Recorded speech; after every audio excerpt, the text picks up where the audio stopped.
PRT 5. Chapter 1. The morning that followed the fateful interview with Dunya and her mother brought sobering influences to bear on Fyodor Petrovich. Intensely unpleasant as it was, he was forced little by little to accept as a fact beyond recall what had seemed to him only the day before fantastic and incredible. The black snake of wounded vanity had been gnawing at his heart all night. When he got out of bed, Fyodor Petrovich immediately looked in the looking-glass. He was afraid that he had jaundice. However, his health seemed unimpaired so far, and looking at his noble, clear-skinned countenance, which had grown fattish of late, Fyodor Petrovich for an instant was positively comforted in the conviction that he would find another bride, and perhaps even a better one. But coming back to the sense of his present position, he turned aside and spat vigorously, which excited a sarcastic smile in Andrei Semyonovitch Lebeziatnikov, the young friend with whom he was staying. That smile Fyodor Petrovich noticed, and at once set it down against his young friend's account. He had set down a good many points against him of late. His anger was redoubled when he reflected that he ought not to have told Andrei Semyonovitch about the result of yesterday's interview. That was the second mistake he had made in temper, through impulsiveness and irritability. Moreover, all that morning, one unpleasantness followed another. He even found a hitch awaiting him in his legal case in the Senate. He was particularly irritated by the owner of the flat which had been taken in view of his approaching marriage and was being redecorated at his own expense. The owner, a rich German tradesman, would not entertain the idea of breaking the contract which had just been signed, and insisted on the full forfeit money, though Fyodor Petrovich would be giving him back the flat practically redecorated. In the same way, the upholsterers refused to return a single ruble of the installment paid for the furniture purchase, but not yet removed to the flat. Might he get married simply for the sake of the furniture? Fyodor Petrovich ground his teeth, and at the same time once more he had a gleam of desperate hope. Can all that be really so irrevocably over? Is it no use to make another effort? The thought of Dunya sent a voluptuous pang through his heart. He endured anguish at that moment, and if it had been possible to slay Raskolnikov instantly by wishing it, Fyodor Petrovich would promptly have uttered the wish. It was my mistake, too, not to have given them money, he thought, as he returned dejectedly to Lebeziatnikov's room. And why on earth was I such a Jew? It was false economy. I meant to keep them without a penny so that they should turn to me as their providence. And look at them. Phoo! If I would spent some 1,500 rubles on them for the trousseau and presents, on knickknacks, dressing cases, jewelry, materials, and all that sort of trash from Knopp's and the English shop, my position would have been better, stronger. They could not have refused me so easily. They are the sort of people that would feel bound to return money and presents if they broke it off, and they would find it hard to do it, and their conscience would prick them. How can we dismiss a man who has hitherto been so generous and delicate? Ham, I have made a blunder. And grinding his teeth again, Fyodor Petrovich called himself a fool, but not aloud, of course. He returned home, twice as irritated and angry as before. The preparations for the funeral dinner at Katerina Ivanovna's excited his curiosity as he passed. He had heard about it the day before. He fancied, indeed, that he had been invited, but absorbed in his own cares he had paid no attention. Inquiring of Madame Lippevexel, who was busy laying the table, while Katerina Ivanovna was away at the cemetery, he heard that the entertainment was to be a great affair, that all the lodgers had been invited, among them some who had not known the dead man, that even Andrei Semyonovitch Lebeziatnikov was invited in spite of his previous quarrel with Katerina Ivanovna, that he, Fyodor Petrovich, was not only invited, but was eagerly expected, as was the most important of the lodgers. Amalia Ivanovna herself had been invited with great ceremony in spite of the recent unpleasantness, and so she was very busy with preparations, and was taking a positive pleasure in them. She was moreover dressed up to the nines, all in new black silk, and she was proud of it. All this suggested an idea to Fyodor Petrovich, and he went into his room, or rather, Lebeziatnikov's, somewhat thoughtful. He had learnt that Raskolnikov was to be one of the guests. Andrei Semyonovitch had been at home all the morning. The attitude of Fyodor Petrovich to this gentleman was strange, though perhaps natural. Fyodor Petrovich had despised and hated him from the day he came to stay with him, and at the same time he seemed somewhat afraid of him.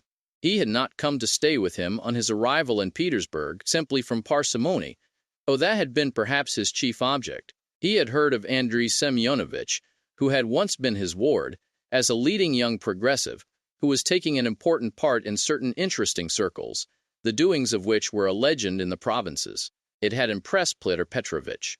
These powerful, omniscient circles who despised everyone and showed everyone up had long inspired in him a peculiar but quite vague alarm. He had not, of course, been able to form even an approximate notion of what they meant. He, like everyone, had heard that there were, especially in Petersburg, progressives of some sort, nihilists, and so on, and, like many people, he exaggerated and distorted the significance of those words to an absurd degree. What for many years past he had feared more than anything was being shown up, and this was the chief ground for his continual uneasiness at the thought of transferring his business to Petersburg. He was afraid of this as little children are sometimes panic-stricken. Some years before, when he was just entering on his own career, he had come upon two cases in which rather important personages in the province, patrons of his, had been cruelly shown up. One instance had ended in great scandal for the person attacked, and the other had very nearly ended in serious trouble. For this reason, Pyotr Petrovitch intended to go into the subject as soon as he reached Petersburg, and, if necessary, to anticipate contingencies by seeking the favor of our younger generation. He relied on Andrei Semyonovitch for this, and before his visit to Raskolnikov, he had succeeded in picking up some current phrases. He soon discovered that Andrei Semyonovitch was a commonplace simpleton, but that by no means reassured Pyotr Petrovitch. Even if he had been certain that all the progresses were fools like him, it would not have allayed his uneasiness. All the doctrines, the ideas, the systems, with which Andrei Semyonovitch pestered him had no interest for him. He had his own object. He simply wanted to find out at once what was happening here. Had these people any power or not? Had he anything to fear from them? Would they expose any enterprise of his? And what precisely was now the object of their attacks? Could he somehow make up to them and get round them if they really were powerful? Was this the thing to do or not? Could not he gain something through them? In fact, hundreds of questions presented themselves. Andrei Semyonovitch was an anemic, scrofulous little man with strangely flaxen mutton-chop whiskers, of which he was very proud. He was a clerk and had almost always something wrong with his eyes. He was rather soft-hearted, but self-confident, and sometimes extremely conceited in speech, which had an absurd effect, incongruous with his little figure. He was one of the lodgers most respected by Mali Ivanovna, for he did not get drunk, but pay regularly for his lodgings. Andrei Semyonovitch really was rather stupid. He attached himself to the cause of progress, and our younger generation, from enthusiasm. He was one of the numerous and varied legion of dullards, of half-animate abortions, conceited, half-educated coxcombs, who attach themselves to the idea most in fashion only to vulgarize it, and who caricature every cause they serve, however sincerely. Though Lebeziatnikov was so good-natured, he, too, was beginning to dislike Pyotr Petrovitch. This happened on both sides unconsciously. However simple Andrei Semyonovitch might be, he began to see that Pyotr Petrovitch was duping him, and secretly despising him, and that he was not the right sort of man. He had tried expounding to him the system of Fourier and the Darwinian theory, but of late Pyotr Petrovitch began to listen too sarcastically, and even to be rude. The fact was he had begun instinctively to guess that Lebeziatnikov was not merely a commonplace simpleton, but perhaps a liar, too, and that he had no connections of any consequence even in his own circle, but had simply picked things up third hand, and that very likely he did not even know much about his own work of propaganda, for he was in too great a muddle. A fine person he would be to show anyone. It must be noted, by the way, that Pyotr Petrovitch had during those 10 days eagerly accepted the strangest praise from Andrei Semyonovitch. He had not protested, for instance, when Andrei Semyonovitch belauded him for being ready to contribute to the establishment of the new commune, or to abstain from christening his future children, or to acquiesce if Dunya were to take a lover a month after marriage, and so on. Pyotr Petrovitch so enjoyed hearing his own praises that he did not disdain even such virtues when they were attributed to him.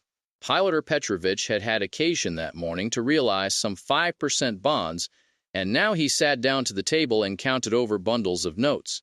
Andrei Semyonovitch, who hardly ever had any money, walked about the room pretending to himself to look at all those bank notes with indifference and even contempt.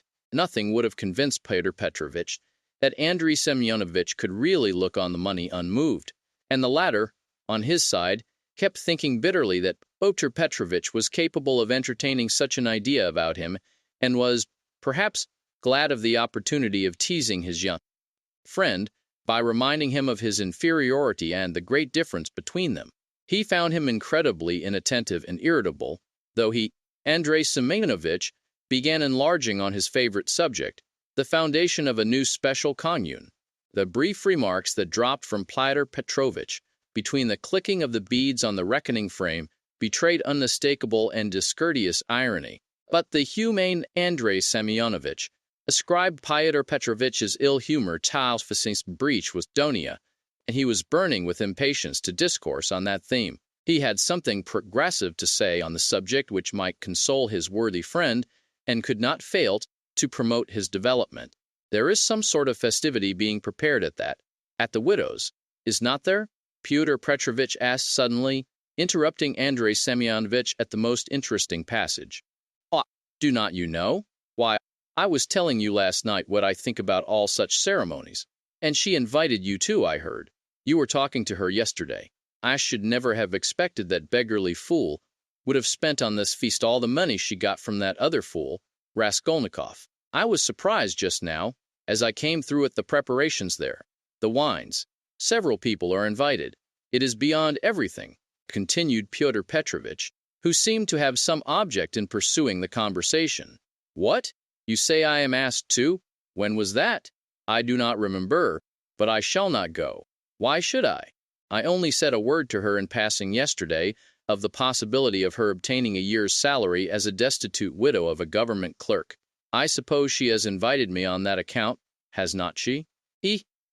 I do not intend to go either," said Lebeziatnikov. "I should think not, after giving her a thrashing. You might well hesitate." Who thrashed? Whom?" cried Lebeziatnikov, flustered and blushing. "Why, you thrashed Katerina Ivanovna a month ago. I heard so yesterday, so that is what your convictions amount to. And the woman question, too, was not quite sound, And Fyodor Petrovitch, as though comforted, went back to clicking his beads. "It is all slander and nonsense," cried Lebeziatnikov, who was always afraid of allusions to the subject. "It was not like that at all. It was quite different. You have heard it wrong. It is a libel. I was simply defending myself. She rushed at me first with her nails. She pulled out all my whiskers. It is permissible for anyone, I should hope, to defend himself, and I never allow anyone to use violence to me on principle, for it is an act of despotism. What was I to do? I simply pushed her back." Luzin went on laughing maliciously. "You keep on like that because you are out of humor yourself. But that is nonsense, and it has nothing whatever to do with the woman question. You do not understand. I used to think, indeed, that if women are equal to men in all respects, even in strength, as is maintained now, there ought to be equality in that too. Of course, I reflected afterwards that such a question ought not really to arise, for there ought not to be fighting, and in the future society fighting is unthinkable, and that it would be a queer thing to seek for equality in fighting. I am not so stupid. Though, of course, there is fighting. There will not be later, but at present there is. Confound it, how muddled one gets with you. It is not on that account that I am not going. I'm not going on principle, not to take part in the revolting convention of memorial dinners. That is why, though of course, one might go to laugh at it. I am sorry there will not be any priests at it. I should certainly go if there were. Then you would sit down at another man's table and insult it and those who invited you, eh? Certainly not insult, but protest. I should do it with a good object. I might indirectly assist the cause of enlightenment and propaganda. It is a duty of every man to work for enlightenment and propaganda, and the more harshly, perhaps, the better. I might drop a seed, an idea, and something might grow up from that seed. How should I be insulting them? They might be offended at first, but afterwards they would see I would done them a service. You know, Terabieva, who is in the community now, was blamed because when she left her family and devoted herself, she wrote to her father and mother that she would not go on living conventionally and was entering on a free marriage, and it was said that that was too harsh, that she might have spared them and have written more kindly. I think that is all nonsense, and there is no need of softness. On the contrary, what is wanted is protest. Varents had been married 7 years. She abandoned her 2 children. She told her husband straight out in a letter, "I have realized that I cannot be happy with you. I can never forgive you that you have deceived me by concealing from me that there is another organization of society by means of the communities. I have only lately learned it from a great-hearted man to whom I have given myself, and with whom I am establishing a community. I speak plainly because I consider it dishonest to deceive you. Do as you think best. Do not hope to get me back.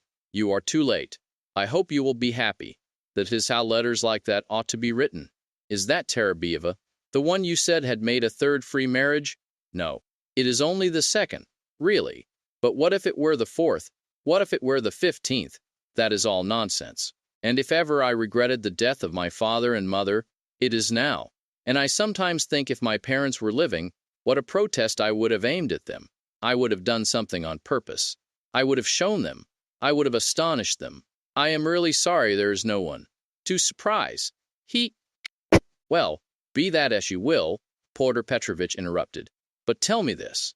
Do you know the dead man's daughter? The delicate-looking little thing? It is true what they say about her, is not it? What of it?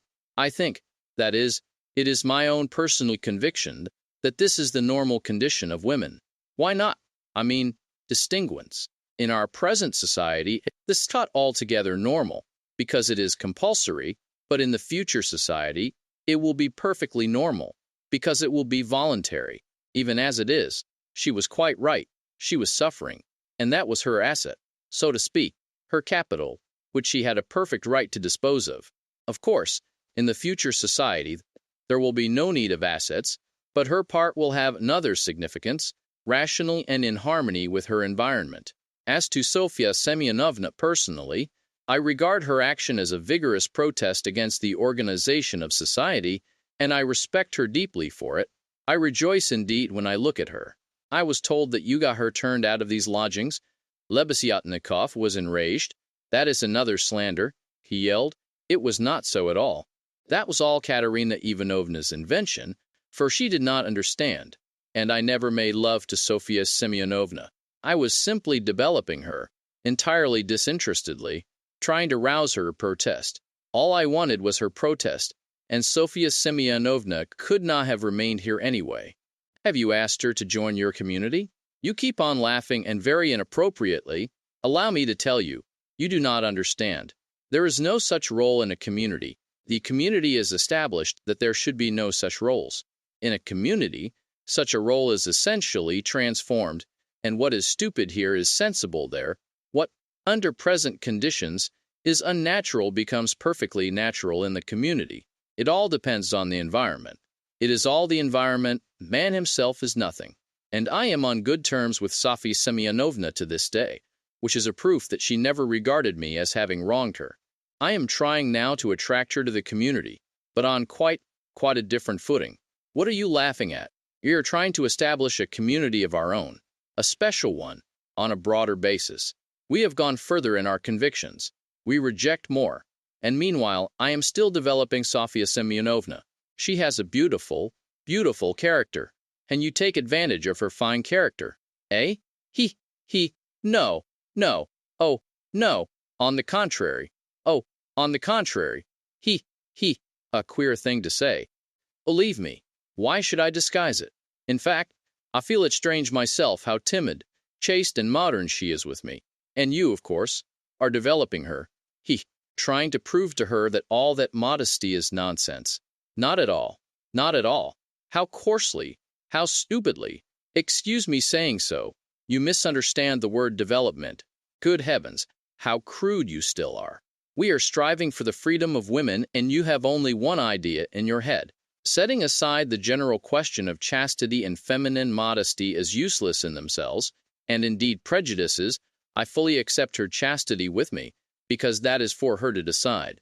Of course, if she were to tell me herself that she wanted me, I should think myself very lucky, because I like the girl very much. But as it is, no one has ever treated her more courteously than I, with more respect for her dignity. I bait in hopes, that is all. You had much better make her a present of something. I bet you never thought of that. You do not understand, as I have told you already. Of course, she is in such a position, but it is another question. Quite another question. You simply despise her.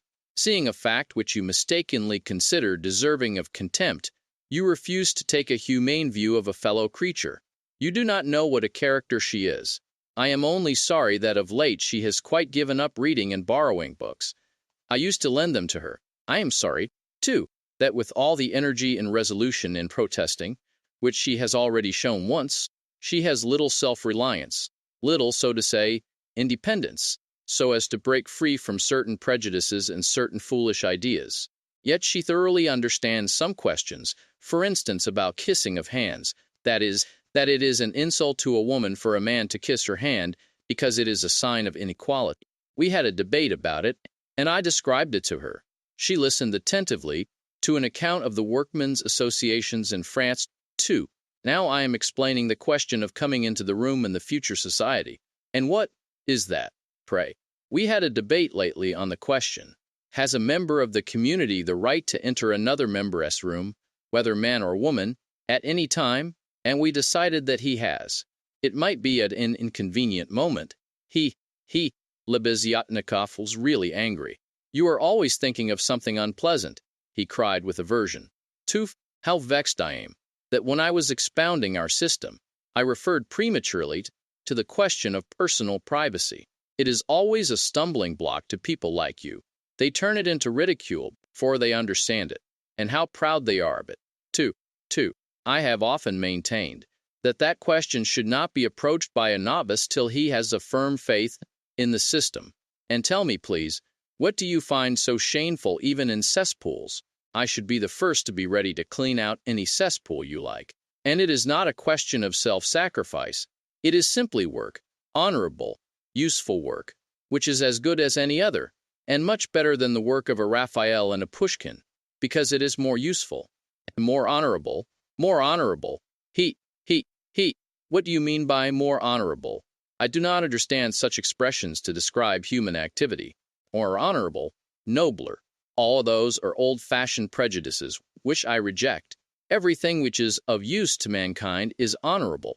I only understand one word, useful. You can snigger as much as you like, but that is so. Fyodor Petrovitch laughed heartily. He had finished counting the money and was putting it away, but some of the notes he left on the table. The cesspool question had already been a subject of dispute between them. What was absurd was that it made Lebeziatnikov really angry, while it amused Luzhin, and at that moment he particularly wanted to anger his young friend. It is your ill luck yesterday that makes you so ill-humored and annoying, Lebeziatnikov, who in spite of his independence and his protests did not venture to oppose Fyodor Petrovitch, and still behaved to him with some of the respect habitual in earlier years. You would better tell me this, Fyodor Petrovitch interrupted with haughty displeasure. Can you? Or rather, are you really friendly enough with that young person to ask her to step in here for a minute? I think they have all come back from the cemetery. I heard the sound of steps. I want to see her, that young person. What for? Lebeziatnikov asked with surprise. Oh, I want to. I am leaving here today or tomorrow, and therefore I wanted to speak to her about. However, you may be present during the interview.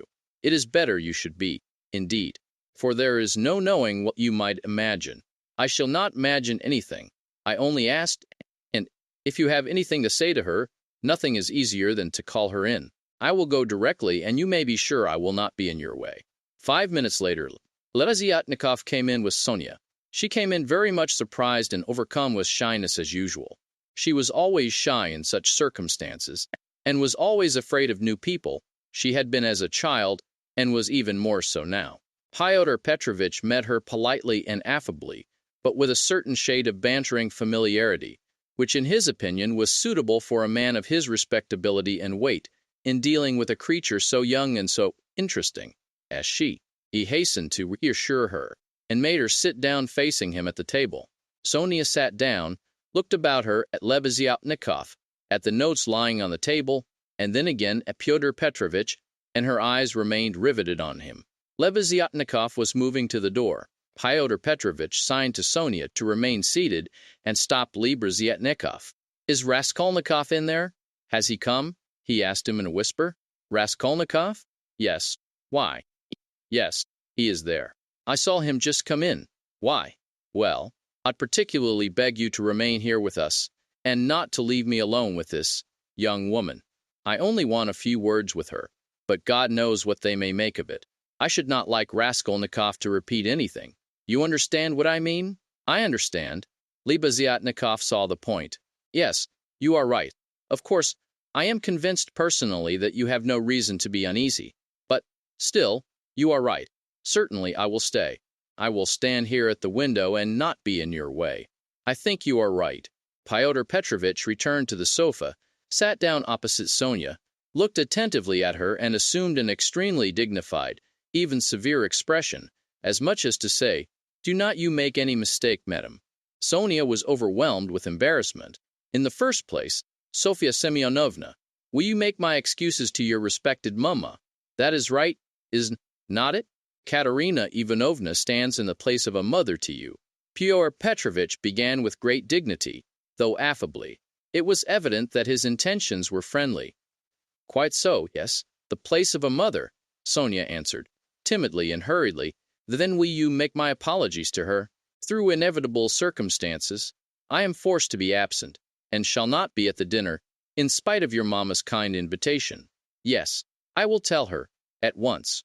And Sonia hastily jumped up from her seat. That is not all." Pyotr Petrovitch detained her, smiling at her simplicity and ignorance of good manners.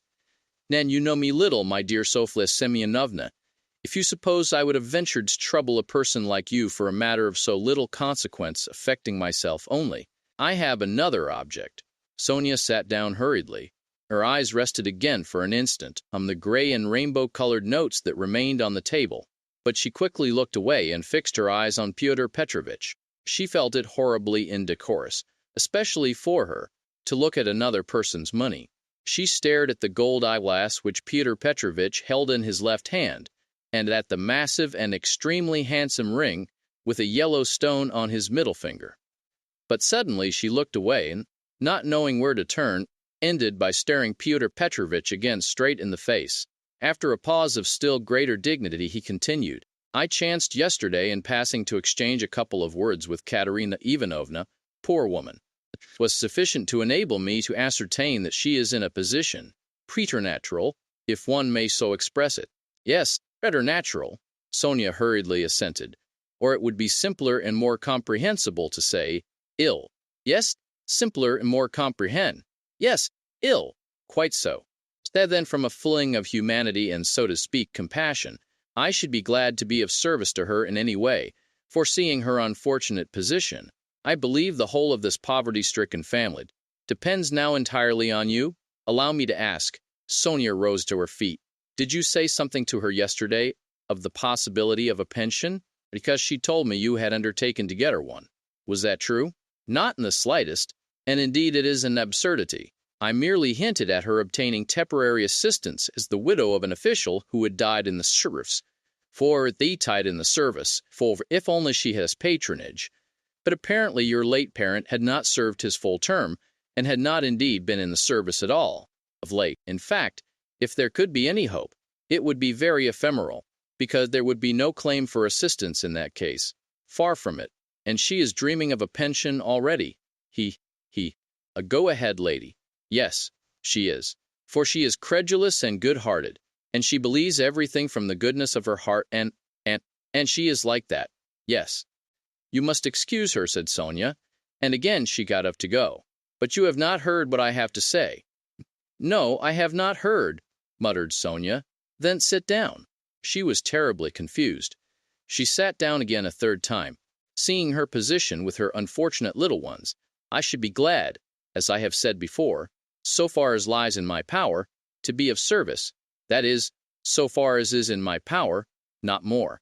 One might, for instance, get up a subscription for her, or a lottery, something of the sort, such as is always arranged in such cases, by friends or even outsiders desirous of assisting people. It was of that I intended to speak to you. It might be done. Yes, yes, God will repay you for it, faltered Sonia, gazing intently at Pyotr Petrovitch. It might be, but we will talk of it later. We might begin it today. We will talk it over this evening, and lay the foundation, so to speak. Come to me at 7 o'clock. Mr. Lebeziatnikov, I hope, will assist us. But there is one circumstance which I ought to warn you beforehand, and for which I venture to trouble you, Sofia Semyonovna, to come here. In my opinion, money cannot be. Indeed, it is unsafe to put it into Katerina Ivanovna's own hands. The dinner today is a proof of that, though she has not, so to speak, a crust of bread for tomorrow, and, well, boots or shoes, or anything. She has bought today Jamaica rum, and even, I believe, Madeira, and coffee. I saw it as I passed through. Tomorrow it will all fall upon you again. They will not have a crust of bread. It is absurd, really. And so, to my thinking, a subscription ought to be raised, so that the unhappy widow should not know of the money, but only you, for instance. Am I right? I do not know. This is only today, once in her life. She was so anxious to do honor, to celebrate the memory, and she is very sensible. But just as you think, and I shall be they will all be, and God will reward, and the orphans. Sonia burst into tears. Very well, then, keep it in mind. And now will you accept for the benefit of your relation the small sum that I am able to spare, from me personally? I am very anxious that my name should not be mentioned in connection with it. Here, having, so to speak, anxieties of my own, I cannot do more. And Pyotr Petrovitch held out to Sonia a 10-ruble note, carefully unfolded. Sonia took it, flushed crimson, jumped up, muttered something, and began taking leave. Pyotr Petrovitch accompanied her ceremoniously to the door. She got out of the room at last, agitated and distressed, and returned to Katerina Ivanovna, overwhelmed with confusion. All this time, Lebeziatnikov had stood at the window, or walked about the room, anxious not to interrupt the conversation. When Sonia had gone, he walked up to Pyotr Petrovitch and solemnly held out his hand. I heard and saw everything, he said, laying stress on the last verb. That is honorable. I mean to say, it is humane. You wanted to avoid gratitude, I saw. And although I cannot, I confess, in principle sympathize with private charity, for it not only fails to eradicate the evil, but even promotes it. Yet I must admit that I saw your action with pleasure. Yes, I like it. That is all nonsense, muttered Pyotr Petrovitch, somewhat disconcerted, looking carefully at Lebeziatnikov. No, it is not nonsense. A man who has suffered distress and annoyance against you did yesterday, and who yet can sympathize with the misery of others, such a man, even though he is making a social mistake, is still deserving of respect. I did not expect it indeed of you, Pyotr Petrovitch, especially as according to your ideas, oh, what a drawback your ideas are to you. How distressed you are, for instance, by your ill luck yesterday, cried a simple-hearted Lebeziatnikov, who felt a return of affection for Pyotr Petrovitch. And what do you want with marriage? With legal marriage, my dear, noble Pyotr Petrovitch? Why do you cling to this legality of marriage? Well, you may beat me if you like, but I am glad, positively glad it has not come off, that you are free, that you are not quite lost for humanity.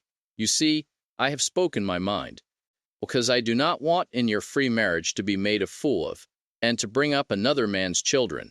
That is why I want legal marriage, Luzin replied in order to make some answer. He seemed preoccupied by something. Children? You referred to children.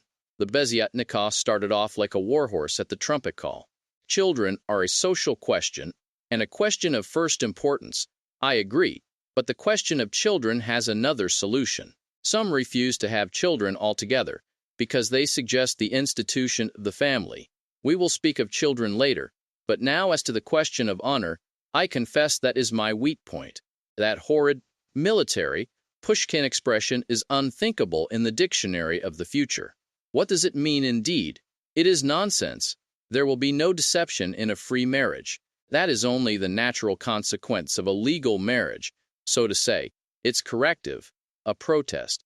So that indeed, it is not humiliating. And if I ever, to suppose an absurdity, were to be legally married, I should be positively glad of it. I should say to my wife, "My dear, hitherto I have loved you. Now I respect you, for you have shown you can protest." You laugh. That is because you are incapable of getting away from prejudices. Confound it all.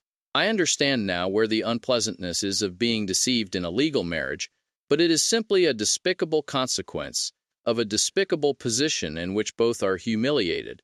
When the deception is open, as in a free marriage, then it does not exist. It is unthinkable. Your wife will only prove how she respects you by considering you incapable of opposing her happiness and avenging yourself on her for her new husband. Damn it all. I sometimes dream if I were to be married. I mean if I were to marry, legally or not, it is just the same. I should present my wife with a lover if she had not found one for herself. My dear, I should say, I love you, but even more than that, I desire you to respect me. See, am I not right? Fyodor Petrovitch sniggered as he listened, but without much merriment. He hardly heard it. Indeed, he was preoccupied with something else, and even Lebeziatnikov at last noticed it. Fyodor Petrovitch seemed excited, and rubbed his hands. Lebeziatnikov remembered all this and reflected upon it afterwards.